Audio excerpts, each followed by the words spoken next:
So hello, everybody. I'm Dan Forbes. I am host of the Lead with Giants community that you will find across Twitter, LinkedIn, Google+, Facebook. We have groups there. We do a tweet chat on Mondays, 6 p.m. Central Time, a Blab after party on Mondays, 7 p.m. Central Time. We also have Ask an Executive Coach on Thursdays, noon or 1 p.m. Central Time here on Blab. And today, just sort of an impromptu discussion about productivity. What works, what doesn't work, what are your best tips? So in the room right now, we have a few people, and in a seat is Sue. Sue, introduce yourself. Hi, everyone. My name's Sue Sutcliffe, and I call myself the web coach because I've been doing just that since 1993. I love helping people get more from internet marketing and offer a complimentary consultation to that end. I help people organize their time with social media. That's I guess where I came in here is to see how what I can learn about organization that can apply to people, because I find a lot of people are finding themselves very overwhelmed with this new task that becomes part of our life now. Okay, that's sort of maybe we can make a shift there. Let me do that with the topic here. So I'll do /TOPIC. What can we call that? How about better? Sorry for talking out loud here. Better so me productivity. So let's talk about that for a second. How can someone be better, better manage their time, be more productive with their use of social media? Well, one of my favorite tips for social media organization is VIP lists. It seems to me that although we all use social media differently, and we're all in a different spot in our life, and we all have different objectives, everyone has people that they need to succeed. Life is a team sport, as is social media. So I suggest that everybody take stock of who it is that they're looking that is on their VIP list. Make a list, and in social media, when you connect with these VIPs, add them to a VIP list. You can do this in Facebook, you can do it in Twitter, you can do it in LinkedIn. And then when you're spending the time on social media, you can focus on those people that can help you achieve your dreams versus getting distracted by Aunt Martha and your cousin who's just had a baby. It allows us to kind of separate your life, and really, when you are working on social media, really focusing on the VIPs. Yeah, and that's a great social media strategy, and it's also just a great business strategy for an entrepreneur, solopreneur, a salesperson, or even I think of C-level executives who I call it their power base. Who do they know? Who do they need to know? And how can they best leverage who it is that they know? And how do you who do you spend your time with, and how do you manage spending that time? So I've been in sales in much of my life. I owned a real estate business, and then also worked as a financial advisor at Merrill Lynch at the same time as doing coaching. But I would make my top 10 list of my best prospects, for example, that I was going after. So that was my VIP list, and of course they got my best attention, right? So you're taking that, applying that to social media and how to use lists on the various social media platforms. Exactly. So organizing your people, and then how do you spend your time with those people? Yeah. Okay, I love it. I think that's critical what you do. Like, I mean, when you say about making your list, I've never actually been in a straight sales job, but I think getting that list together the night before so that when you come in, you're focused is really critical.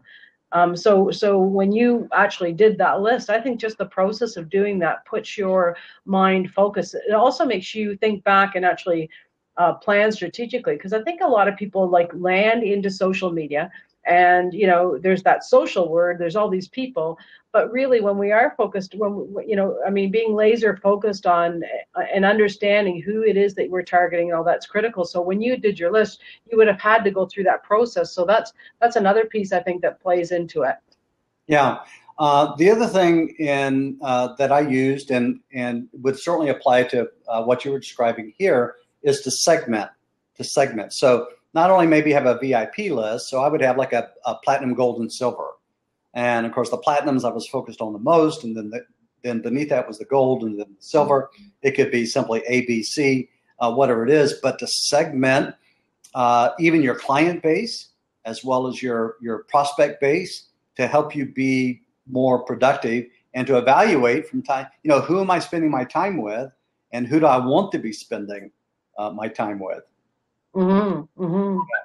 Yeah, I think there's a lot of fuzzy lines now with social media in our day. I mean, I still remember a lot of time when social media wasn't a part of it, and I think organizations had a lot of challenge with social media. A lot of organizations would block social media, not understanding that relationships is really a relationship is behind every single buying decision that we make.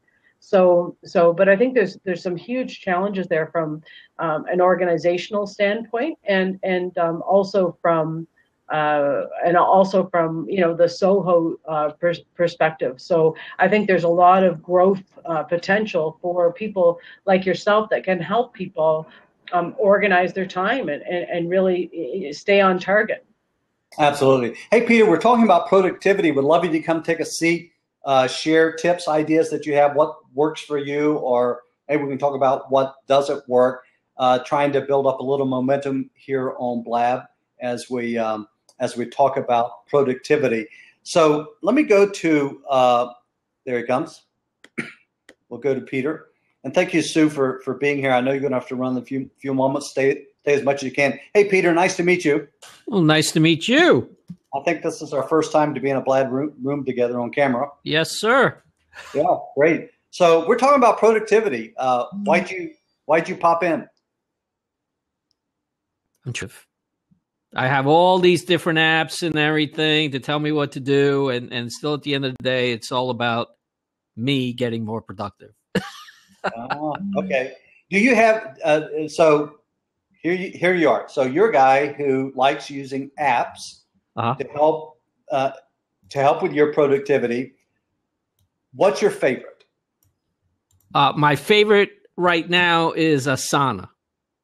Asana? Yeah. Tell me about it. And it's it's online, but it also shows up on your phone, and you just develop projects, and you can set dates for projects. And one thing I like about it has a calendar, so you can actually. What type of phones does it work with? Works on my iPhone. Okay. I'm an iPhone guy, so I don't know if it works on Android or not. I'm sure it does. Are there other phones out there? I'm sorry? Oh, yeah. Are there other? Yeah, my buddy's got a Samsung. He loves it. Oh. But I was using like little things like just an app like on my phone called AnyDo and things like that. The funny thing is I have Outlook, right? And Outlook is supposed to do all this stuff for you. And I just never developed the Outlook type scenario. So Joe there in the chat says it actually works on all phones. So she has an Android, Samsung, so it works there as well. She loves Asana. See, I like it too. And it was. I'll check that out. I love reminders. I use reminders on my phone. I love that I can tell Siri, remind me to go by the dry cleaners at 1 p.m. today. And it schedules the reminder. Or create a calendar event, lunch with Joe tomorrow at 2. And it goes right there. I like to be able to, give orders to my phone and have it put on my calendar. So Sue had to leave us. I know that she was going to have to leave a little bit. So okay, so that's worked for you. What would you say is your biggest productivity challenge? My biggest productivity challenge is, I think, the prioritization, which is like, for example, today I woke up, I have about 10 things to do. and you can't do 10 things at once. So what I did was, and I even wrote them down on my my my piece of paper, because paper still works for me. And okay, I 1, 2. These are the first 2 things I have to do today. I crossed them off. Now I'm on the third thing. Okay. So, that works. I'm about an hour behind, but the way I look at it is, if I didn't do that, I'd be 4 hours behind. Yeah, that sounds like a decent system. Sound like it's working for you. Where is it? Where are you encountering some resistance? It's just the motivation to do it the night before. So I could get up and get started right away instead of thinking about it in the morning and wasting time doing that. So that's, for me, the biggest challenge is getting all that set up the night before, so I don't have to worry about it in the morning and run around like a chicken without a head. Yeah.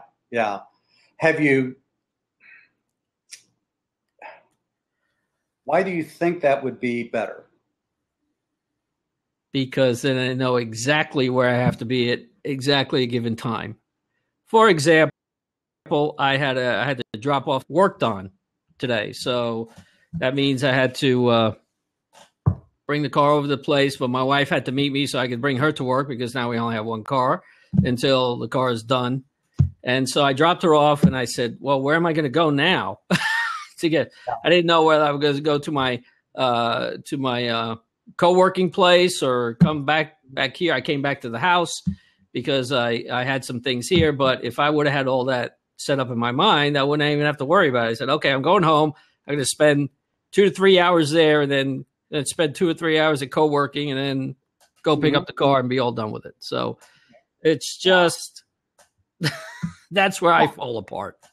Yeah. I mean, I'm a great believer of that. Looking at what's coming up tomorrow, so that you are mentally prepared for it as you go to bed. You might, or say as you go to bed, or sometime the day before, so that you don't miss something that you should have looked at and been ready for, right? Mm-hmm. And of course, we've all heard about the process of making your to-do list the night before of that upcoming day, and that works really well for some people. Others, it's not necessary for them. I'm an executive coach, and so one of my clients I'm working with right now, that's what she's been doing. She's on her 3rd week of making her tomorrow's to-do list, at least the 3 most important things. She makes her tomorrow's to-do list at the end of the day before. Sometimes it's late in the evening. Right. And I asked her, how are you going to hold yourself accountable to this? And what she decided to do was she would send me an email saying, it's done. My list is done. And so I've been getting these emails. I got one at 3 o'clock in the morning. And I was wondering, are you still up at 3 o'clock in the morning? And it's just she needed to keep that commitment to herself to have it done, before the day actually started. So you're her accountability partner. Yeah, in some way. What I try to teach my clients is don't expect me to hold you accountable, but I'll teach you how to hold yourself accountable. And, I encourage them to come up with ways. How do you do that? How do you? How am I supposed to hold myself accountable, Coach? Well, yeah. Okay. So I would say, when can you think of a time in your life in the past that you did a good job of holding yourself accountable? Okay. Can you? Well, I'll take on this past few weeks. I'm a Toastmaster, and right now we're in contest season. So we had the club humorous speech contest. So I had to prepare for that. I won the club contest, and I had to go to the area contest. So I had to prepare for that. I won that one, and tomorrow morning I'll be at the division contest. So, and I'm spending, and I have a chunk of time all set up to practice tonight. So tomorrow I'll be all set and ready to go. So I think that's, maybe it's because it's something I like to do. I enjoy it. So it's easy to actually put that on the plate. Whereas these other 3 things I had to do today were not great things that I really wanted to do, but they still have to get done. Yeah. Let me come back to you a second. Hey, Joe. Hey, Joe. Are you there? You can't hear? Okay. Hey, try to say hello. Working on it. Hold on. Oh, I hear you. Okay. Are you in Chrome, Joe? Yeah, we're using Google Chrome. Well, she can't hear us. She's not hearing us. We hear her. I'll type it. Let's see. We can hear you, Joe. Yeah, but she can't. She can't hear us. Okay. So, what have you tried? Perhaps that didn't work. It looks like you've got a to-do list. That seemed to be helpful. Other things you've tried, perhaps, that didn't work for you? Well, the to-do list, really what I need to do is I need to look at the Asana list the night before. Okay. To actually get what the 3 or 4 things I need to get done in the morning. Okay. She's back. What are 2 ideas that you have that would help you to develop this discipline or habit of looking at your Asana list the night before? Hey, Joe. Hi, can you hear me? Yeah, we can hear you now. Great. Actually, we could hear you, but you couldn't hear us. Oh, sorry.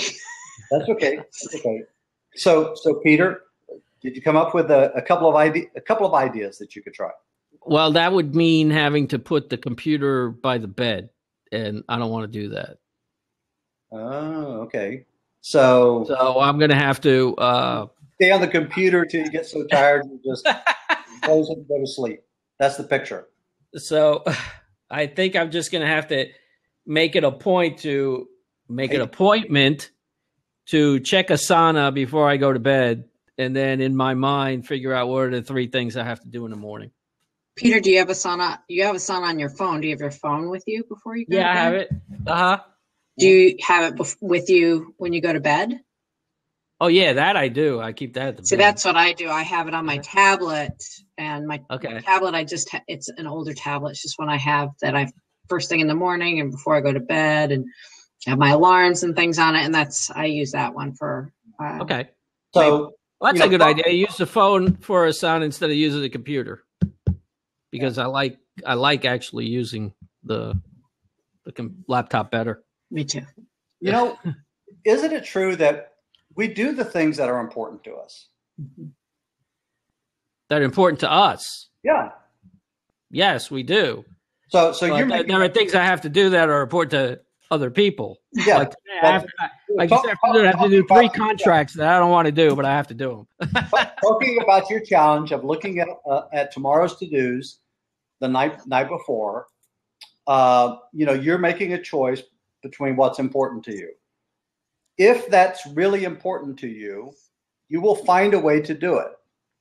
If it's not risen yet to a high enough level of importance, you will avoid doing it. So either the pain of not doing it or the pleasure of doing it has to rise to that level that creates an internal motivation for you to actually do it. Would you agree? I would have to agree with that. Yeah. So maybe you're not there yet. Hey, Joe, what's your contribution to the topic, Joe? Well, I love that Peter brought up Asana. I think Asana helps a lot with that. For me, if it's something that I don't enjoy, Asana is kind of my accountability partner, as you were talking about before. And by the way, I was going in and out of the conversation because I was trying to be productive. So if I'm repeating something that you were talking about earlier with Sue, just let me know because I missed some of that conversation. I found that I get a lot of feedback and pleasure from getting things done on Asana. So the task I might not like doing, but being able to check it off, I love doing that. And you mean you like the little flying onto the page? Yeah, I like the unicorns. I want more unicorns in my life. So when you succeed on accomplishing a task, a little unicorn runs by. And I mean, how often do we get that in life? So I think that's really my motivation is more unicorns. So, Get the bumper sticker. So I do love having that sense of accomplishment, even on the small tasks. And that's the great thing with Asana is that you can have a larger task and you can scrum it, break it down into smaller tasks. And it has a whole, subset of tasks that you can build into it. You can, it asks you for project updates. The way that it's organized is the way that I think. And I think of my Franklin Covey, let's go way back. My Franklin Covey, I used to be, I had a giant book. I had all the years saved. I had those too. Yeah. I opted for the small versions. My eyesight was better back then. Yeah. So this is the first time I found something that I feel as dependent upon, that I'm interacting as well with, and that supports me in the way that I think. So I'm really happy with it. And I tried. I use a simple list, and what I like things that sync. From my laptop to my cell phone to my iPad, and I use Toodle-Do. Toodle-Do. I tried that. Yeah, same here. I mean, it's simple. So, and my clients will say, what do you recommend? And especially also about calendars. Peter, you mentioned Outlook. And I always recommend whatever works for you. So I've got a genius. He's a genius. And they pay me money for this. But I've got a client. We had a discussion about calendars. We all have a lot of choices when it comes to using calendars. And this client liked a paper calendar, been used to carrying around a paper calendar for a long time. And so ultimately the decision was made, keep using the paper calendar. That was your decision. Whatever works for you is what you should use, and don't get caught up in all the shoulds or that other people have. Well, you should do this, you should try this, or whatever. And you guys are mentioning something that you both like here. You're passionate about it. I'll check into that. I'll look into that because I like to know about different tools and so forth. Hey, let's talk about something else regarding productivity, if you guys can stay on here. And by the way, Dino, if you can jump in and take a seat, please do so. We're talking about productivity. What about multitasking? Do you think multitasking is good, bad? Is it a badge of honor to be a good multitasker? What do you guys think? Go ahead, Joe. I am I'm setting you up, by the way. Yeah. I was trying to get something done while listening to the Blab. Which wasn't terribly productive. What would have taken me 5 minutes took me 15 because I was listening to this. There was value because, I wanted to be part of this. No, I think that I believe that multitasking, it can get too overwhelming and it will take you too long to do the same thing if you just focused on the one thing. However, do as I say, not as I do. I am notoriously a multitasker. I suspect that we all do it at times. I know I do it at times. But if I really need to focus, then I have to, face up to the reality that the idea that I can multitask really is a myth. So, for example, if I'm sitting in a meeting or I'm listening to a speaker and I'm interested in that, but all of a sudden I'm picking up my phone. Yes. And I love Twitter, and I go to Twitter for a second, or I go to Facebook. I'm just going to peek, I'm just going to take a look, or I'm looking at my calendar. And then I realize I don't know what was just said. What's going on? I thought I was telling myself I can look at this and still listen at the same time, but then I find out I can't. And so what I found is that Stanford University did some research on this, and they determined and was confirmed by their research that multitasking is less productive than doing a single thing at a time. And they found that people who are heavy multitaskers feel that it boosts their performance, but actually when they were tested, they were worse at multitasking than those who did a single thing at a time. But I've seen ads go out looking for employees who were great at multitasking, and that's sort of old thought. if anybody is an employer, please don't advertise for somebody who's great at multitasking, because you're going to get somebody that's less productive.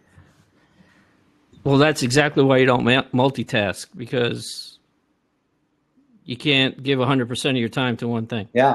Other research I just had to go has shown that our brains, we don't really multitask, but what our brains do is they switch. So we switch from this thing going on to this thing going on. And we can be very good at switching. We can divide. Well, we're not really dividing our attention. We're changing our attention from one focus to another focus. But every time we switch focus to the left, for example, then we've lost the focus to the right. We can't be focusing on two things at one time. So that is a productivity tip. Get away from multitasking and focus, even if you need to focus in chunks. Okay, so let's see. There's 4 of us in the room, not gaining a lot of traction here on Blab. You know how it is. You want to gain traction. You want to get a lot of people talking about productivity. If you're in the room, want to come take a seat and talk about productivity, great. You want to be a lurker, that's okay too. So Peter, Joe, any other suggestion or tip that you guys have about multitasking?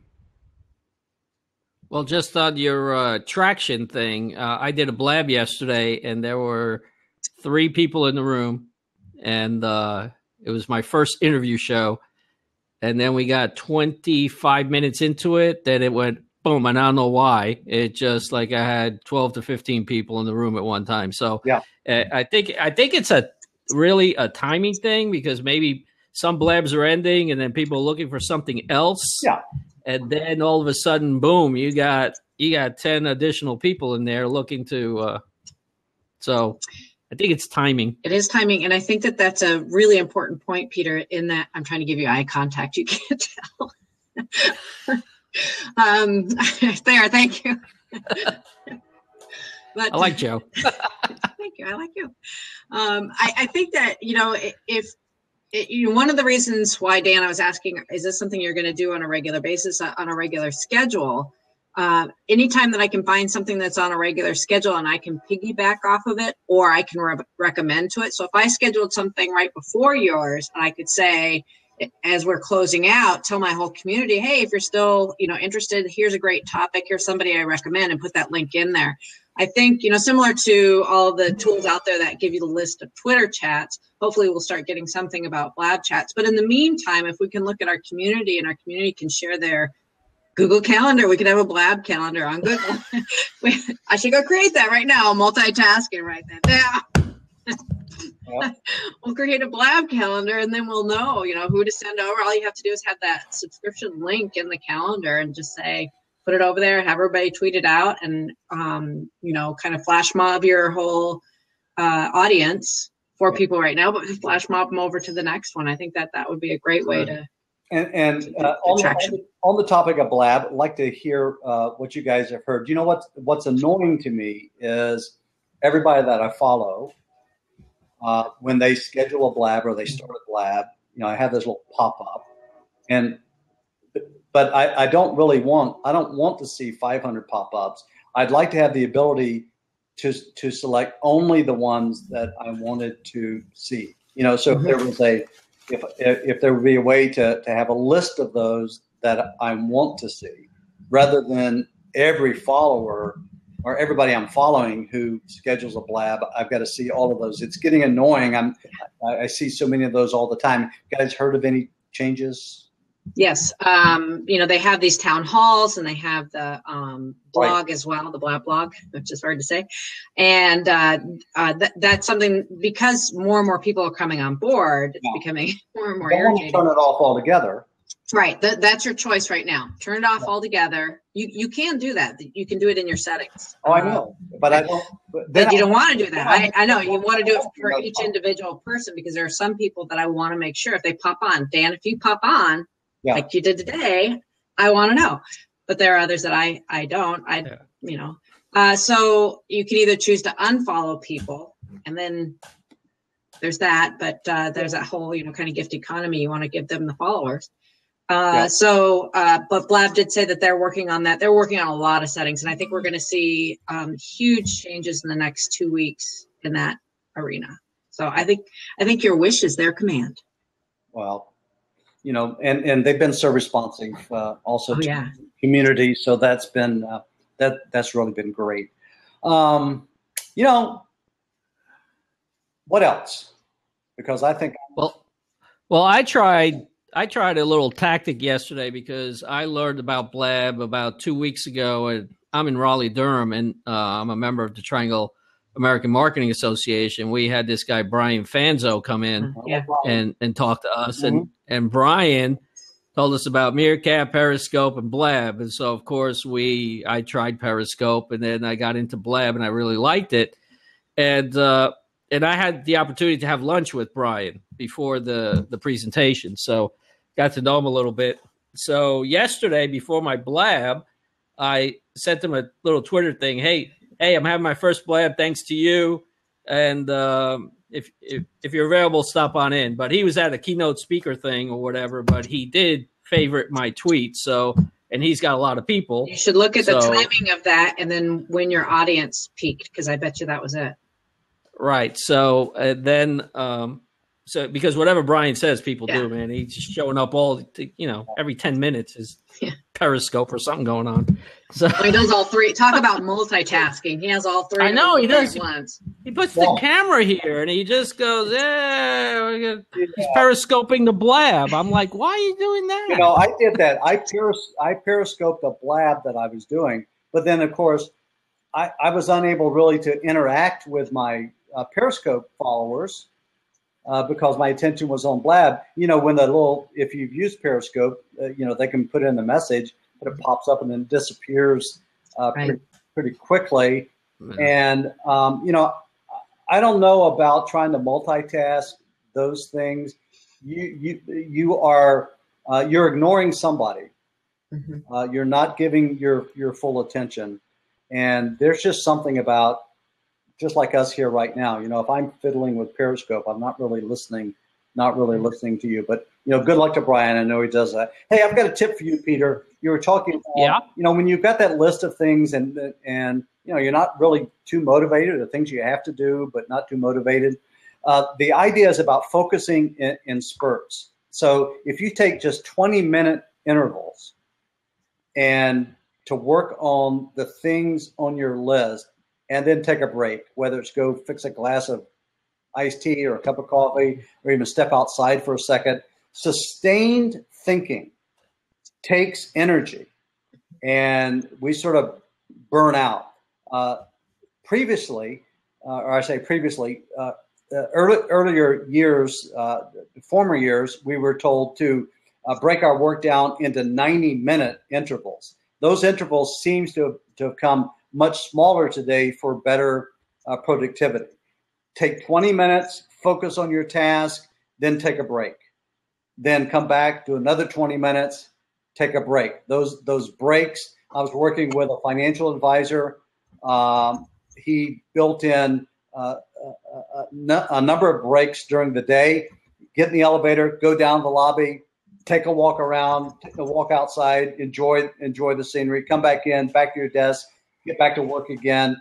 And that really helped him mentally work through his task of the day. So that's a tip that you might think about trying. That's a good point. I went to a leadership workshop yesterday, and the guy said it's generational. I'm a baby boomer, and you're a baby boomer, and Joe, I think, is a millennial. So anyway, but he said, with us, our attention span is about 10 to 12 minutes. And the reason why is because that was the length of time between TV shows back in the day. And that was the commercial. The TV show ended. There's about 10 or 12 minutes of commercials. And then they said, you know what today's attention span is? Oh. He said 8 seconds. So if you're talking to a young kid or whatever, if you don't get their attention in 8 seconds, So it's amazing. Like you were saying, 90-minute spurts back then, but now it's probably 20-minute spurts right now. So I think whatever works for you, but our attention span, can a young kid be without this for 20 minutes? I don't know. And I see my good friend Dave Moore is in the room. Dave, you are on Blab. I have not seen you on Blab. Come on in, take a seat. You've got to take a seat if you can. If you guys aren't connected with Dave, connect with him. He's in the UK. He's a coach, trainer, advisor. He does lots of things and has a tremendous wacky sense of humor. I'll just sort of leave it that way. Dave, we're talking about productivity. He must follow Arsenal then. He's in the UK. Yeah, probably. If you've got a good productivity tip, come on in, take a seat, share it, or perhaps share it in the sidebar there. Yeah, don't get me started on all the generational differences, hypes. I am not a big fan of the generational difference bandwagon, and I know I'm a contrarian regarding that. Here's another productivity tip. It's about making your environment work for you. So if you work from a home office, or you work from home office, or you go into an office, it's a good idea. Scan that office and ask yourself, what do I need to keep? What do I need to eliminate? What do I need to add? What does your environment do for you productivity-wise? Peter, Joe. Hey, Dan, come on in, take a seat if you want to. We're talking about productivity. Did you get the question? What is your environment? Is your environment helpful? Is it distracting? Do you love a messy desk environment? Do you love a clean desk? What helps you be more productive? Hey, Dan. Good afternoon. How are y'all doing? Good to see you. Man, you're talking and your lips aren't moving. Woo, woo, woo. Oh, that's just a video. I thought you. I was just getting adjusted. Hey, Andrew. Elbow room. Yeah. Okay, I can drop out if Dave wants to come in. Yeah, I got to drop out because I got to make some phone calls. But great to see you guys. I really appreciate it. Joe, let's catch up soon. Nice meeting you, Peter. Take care. Yeah, good productive, Right, Peter. Okay. Thank you. Thanks for joining. All right, so I showed up and everybody's leaving. That's awesome. I'm glad I could help you out, Dan. yeah, absolutely. So glad you joined. We've got an open seat. If someone else wants to take an open seat, we're talking about productivity, sharing productivity tips and ideas. We'll see. Anybody wants to take that open seat? Otherwise, I'm going to ask that we tell a little bird, and your name won't be in there, but if you want your name to be in there, jump in right now. I'm going to give you about 5 seconds to jump into that seat, and we will all tell a little bird. I'm going to tell about 36,000 people, and we'll see however many people will want to know that you are live on Blab so they can hear your great wisdom, and that was more than 5 seconds. Hey, everybody, go over there and tell a little bird right now so we can let other people know what's going on here about productivity. Dan, Yep. How does your environment work for you or work against you when it comes to productivity? Your environment right now, your desk, your space that you're working in, is it helping you be more productive, or is it hurting your productivity? No, I'm very purposeful in what my desk looks like. So here, I'll just show you real quick. This is it. Nice. I'm taking notes. There's my briefcase. And so now what you don't see is on that chair right over there is I stashed some folders because it's all about a clean image and a clean a cleared space, because I typically am a very messy person. But as an ADD person, I have to have a place that I can focus on, and it doesn't serve me to have multiple files laying on my desk. It doesn't. All it does is remind me I have something else I should be touching. So I don't know if anybody can identify with that or not. All right, so confessional time. All right, let's see. My desk behind me, it's glass top. It's clear, but look at that corner. I've got this basket thing going on, and as you can see, it is overflowing. And so, I've been telling myself, I've got to go through that basket and empty it. And probably I shouldn't even have the basket there. Right. Right. But so anybody else have that challenge? Joe, do you dare show and tell? No, she's not in. I'm out. No, in fact, the space that I'm in right now, I moved my desk to see if it would be more productive. I'm in a den, and half of my den, so I moved out of a different room. Long story as to why I did that, but I'm going to end up moving it back, because the very reason I'm not going to show you what's around me is that it's a space that also has a couch and a TV, and my teen has been over there. Mm-hmm. And left his teenage, mess over there. So it is very distracting, and I do laugh that yes, it is not working for me. Regarding scanning your environment, the question a while ago I asked, one of those is what would I eliminate? I would eliminate that stack of stuff in the basket over there. What would you eliminate, Joe? The teenager. I love him. I love him very much. I think I've done a pretty good job of eliminating a lot of things. And that's why I can move my desk around. I probably should eliminate my chair. I have a standing desk. That's why you see me moving around a lot. I can stand, and I also sit on a ball. And so it's nice to have the desk that can go up and down. But once in a while I pull my chair over. When I pull my chair over, I end up just sitting in it and being. So I would get rid of that, and it would give me a little more room around here too. But other than that, I think my problem is more of what's on my desktop, not on my actual desk. I have a lot of junk on my computer. And the official Dave Moore is in the room. Awesome. Go see it. Awesome. Here Hey, we Dave. Yeah. This is my second blab of the day. Really? So I was on my for his second last blab one. ever. You did great.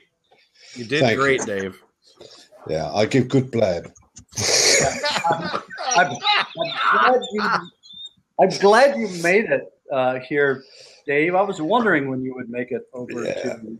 It had to be done. Yeah. You fight these things, but you think, well, I'm just going to have to go with it. So here I am. What better place to be than a Lead with Giants type of thing? And this is an impromptu. We're doing a couple things on a regular basis, Dave. So following the tweet chat on Mondays, right? We come over to Blab for an after party. Oh, okay. That's good. Continuing the topic. That's good. Right. So that's every Monday. You're talking about productivity, aren't you, here? Have what? You're talking about productivity just now. Right now, just sort of impromptu. We're talking about productivity just because we can. What's your best productivity tip that works for yourself? I think one of the biggest issues that anybody has is remaining or keeping their focus on what they need to do. We as leaders, teachers, educators, whatever you want to call us, coaches, we have a hungry mind. And as soon as we see something or hear something, we want to find out a little bit more. Yep. In fact, we want to find out a lot more. We want to find out everything about it. And so I've always found my productivity has always been reliant on note taking. Mm-hmm. I carry a little moleskin notebook around with me. I've done it for 25, 30 years. And I've got loads of them that are just filled with stuff, because I remember reading somewhere that somebody said, ideas, your brain is for having ideas, not for storing them. Yeah, your brain leaks. Yeah, and so get it out on paper and then deal with it. Because if you're trying to retain it in your mind, then you're just going to keep dipping into it in your mind, and your productivity will go down because you're spreading yourself thin. But one area that I found when I was in corporate, I was the national sales trainer for Telewest or Comcast, who owned it, and I ended up as originally the sales and marketing director, but I was a national sales trainer. When I was the sales and marketing director prior to taking on the whole country, its training program, we had a boardroom where you would sit down with a death by PowerPoint presentation. And it became very comfortable. The temperature was turned up and people were really settled. And, occasionally the odd 40, 80, 160 winks would go, and you see people nodding off, just drifting in and out of consciousness. And people were happy that all of the managers were sitting there. And I was giving holding this meeting, and I thought, this can't go on. This was like the third one I had. So what I did, I got our maintenance people to come in and take all the chairs away and raise the height of the boardroom table by 2.5 feet, which meant that it was a stand-up bar. And I tell you, these meetings went from 3 hours of sleeping on and off down to about 20 minutes where everybody wanted to get out of the room and sit down somewhere else. And I was freed up, and everybody was freed up. And that was it. Just smash the idea, break the idea up that what you've always done doesn't always work anymore. It's just trying to free your time up is an issue for people who work in this environment, because how much time is wasted in corporate life today through meetings. And unnecessary. It's like, we'll have a meeting about this. Yeah, when shall we meet? I'll tell you what, let's have a meeting about when we're going to have the meeting. And suddenly you've got 6 meetings until you get to meet this person, and it's pointless. It's a waste of time. So you've had so many meetings come up, and it seems to be a life of sitting around talking about what you're going to do. Yeah. Whereas do it. And in some places, I worked in a bank and brokerage firm, and there were some meetings that I had to go to, and then there were other meetings that are optional. They sort of made you feel guilty if you didn't go. But I just stopped going to those meetings because they really weren't of value to me, and that helped me, focus better and be more productive. We've all been through those death by PowerPoint or meetings. Weekly meetings, and just because it's Wednesday, well, it's meeting day. So let's meet and bore each other. Hey, Sweet Tea, glad you joined us here. We're talking about now, Sweet Tea. I see you here as both that and Heather. So what's going on? Are people using 2 Twitter accounts to sign in? How does that happen? Heather, maybe you can explain that. Sweet Tea is her label, is her name, but her Twitter and her handle is Heather Human. Oh, so when because she typed something, it says Heather. Yeah. And I'll tell you, Dan, I was just going to say, one guy that was really a good mentor to me was a guy who's now passed away. It was Hal Stanford, his name was, and he worked for Coca-Cola over here. He was one of their top guys over here, and he came to work there as a trainer. He retired. But his wife said, you can't sit around the house all day. You've got to go out and do something. So he got a job with us, and he was a great guy because he had so much experience. And he told me something about meetings. He said, I always used to go to meetings and I would be 5 to 10 minutes late. He said, I know it seems to be rude, but I always worked on the assumption if that meeting can start without me, I don't need to be there. And it never sat really well with me, but I knew that sometimes in every area there's meetings for meeting's sake. It makes people look busy. Yeah. And you are right. You're conditioned into attending. It's like, you're going to be at that meeting. Well, no, I wasn't thinking of going. Really? You're not going to it? And you think, should I? Maybe they're going to talk about me. So you go, and that's the pressure of being there. Regarding starting on time or ending on time, regarding meetings, I'll just say anal about that because I am.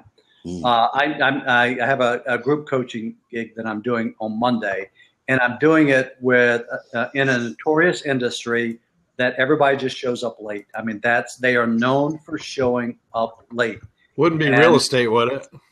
Yes, it would be. And I told them, look, I'm going to start at 11 and we're going to end at noon. That's my promise to you. I will start on time, whether you're here or not. If it's just me, I'm starting. But I'm giving you the promise. I'm going to end at noon because I know you have appointments that can pop up, and you want to be somewhere at 12:30 and it takes you 20 minutes and you need 10 minutes to get ready. That's going to be my promise to you, and that's what I do. What annoys me is, if I'm an attendee and the person who has called the meeting is saying, well, we're going to give the latecomers just a couple of more minutes here to see if they show up. I think that is so disrespectful. What do you guys think? I think also when they say, well, look, just let me just go over a few things we spoke about at the beginning for the people who missed it. Yeah. To hell with that. You missed it. You obviously didn't want to know it. So I'm not going to go over that. I'm not going over that again. Yeah, exactly. I agree. The thing that helped me the most that I heard about that, and I think perhaps I was in college, and that was a long time ago. We did have paper, but was I remember someone saying, look, if for example, a speaker, if you are speaking to 100 people and you don't start on time, let's say you just wait 1 minute because you're letting people filter into the room. You wait 1 minute. You've not wasted 1 minute. You've wasted 1 times 100 minutes. You've actually wasted 100 minutes.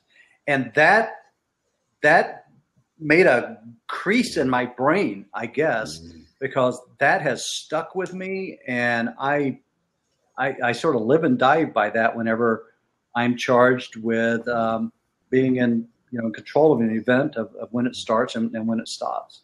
I've always heard that you take the hourly rate of everyone in the room. I mean, is this meeting worth $5,000? Because if it's not, if we can do this through email or some other communication tool, what are we doing here? Now, there is value in being engaged, in being in real life, and being in person. There is value in that, but we need to make sure that we're at least 2x or 5x, whatever the value is, to make sure we're getting a return on our investment of time. So anyway, that's and for me, when I was in the corporate world, if you didn't show up on the front end, you probably got the crappiest assignment for whatever project is up next because you weren't there to defend yourself or suggest someone else that may be better suited for the job. I mean, I'm being real here. This is why I was always early for meetings. I wanted to make sure that I wasn't the one with the leftover piece that I wasn't the best suited to do. So anyway, now you got me preaching. I was early too because I wanted to get the best seat. Exactly. And usually it was the seat near a door.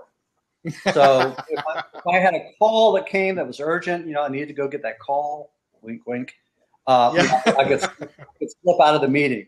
Arrive early, leave early. Very in 5 minutes. It's good when someone's late is to say to them, when you weren't here, we did take a vote as to who was going to actually do all of this. And I really think you wish you'd been here. No, when they redecorated the offices at Cable, they gave me a really nice chair for people who were coming to my office for a meeting.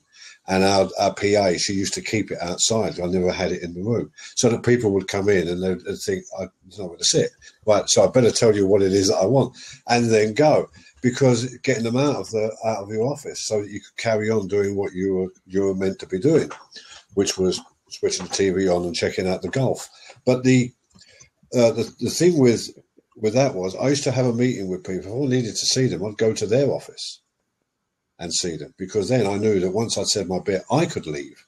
Getting somebody out of your office sometimes is you always fall foul of the Steve Jobs thing, which is, and there's one more thing.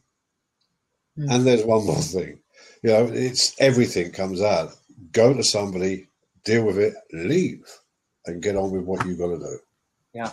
And one last thing to piggyback on that. If someone comes into your office, we stand up to greet them. So stand up to greet them and then don't sit down. Yeah. And that, you'll have a very short meeting. You remain standing. If they sit down, they feel sort of stupid if you remain standing. Right? You could take the further then. You could actually go around the desk, shake hands with them, and while you've got their hand in yours, walk to the door.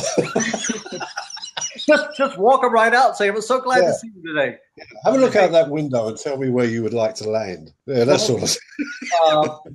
We're gonna close. Joe, thank you for being here. Dan, thank you for being here. Dave as well. Let me pause the recording and then say something to you guys off air. Thanks for joining. Just sort of an impromptu Lead with Giants discussion about your best productivity tips. And I just want to thank those that have been here today. So hope to see you around. We have a tweet chat every Monday, 6 p.m. Central Time, U.S., and then the after party here on Blab at 7 p.m. Central Time.